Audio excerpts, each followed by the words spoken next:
Can you please break down and drop the science about the chicken? My Man, peoples need to hear this, man. They need to hear this because I saw that thing you put up on your Instagram, and I was like, that blew my wig all the way back. So could you take the time out to explain to my audience about why? So the chicken is not a hybrid. The chicken is GMO. The chicken was actually created by splicing genes and introducing certain type of DNA into what you are called a red-winged jungle fowl and a black gray-winged jungle fowl from Africa. That's where you get chickens from. Chickens are not real, and because they were actually created in a laboratory per se, I'm gonna say that the reason why, because they did gene splicing to them. They're acidic to the body. They create a whole lot of uric acid. They also, when you cook them, they turn into heterocyclic amines. Heterocyclic amines is very malignant forming to the cells, meaning it causes cancerous cells. And then the smell from it comes from something called hydroaromatic hydrocarbons. And these hydroaromatic hydrocarbons is bad. It causes throat cancer.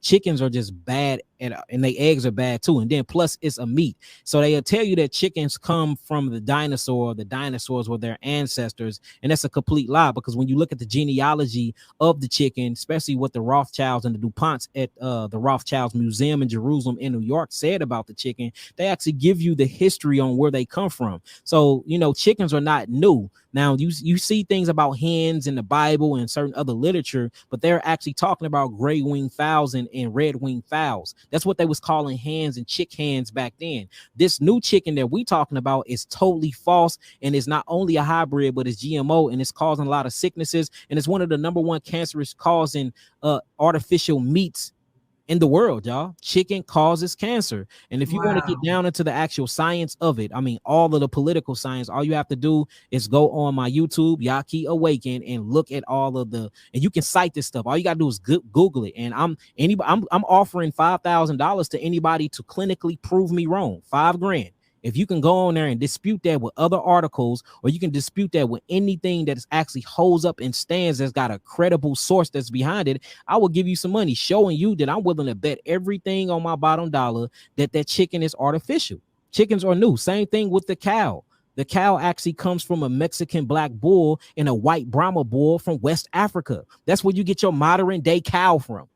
And Dr. Sebi been saying this for years. It's just now we have the science to prove this stuff. The vulture, which is your modern day turkey. The turkey comes from the vulture. Look at them. They look just alike. So, we've been eating things and calling it food, but the true food for human beings is a fruit diet, a frugivore diet, and limited vegetables. That's all. And like I said, is we at that point right now? I don't think we are. I think we have a lot of expanding of consciousness and a lot of healing to do. But, there's nothing wrong with looking towards that, though, and to say, okay, now I know I'm a God. I know my diet. I know what my liver is supposed to be. Let me start at least integrating some of that into my weekly, my weekly plans and goals.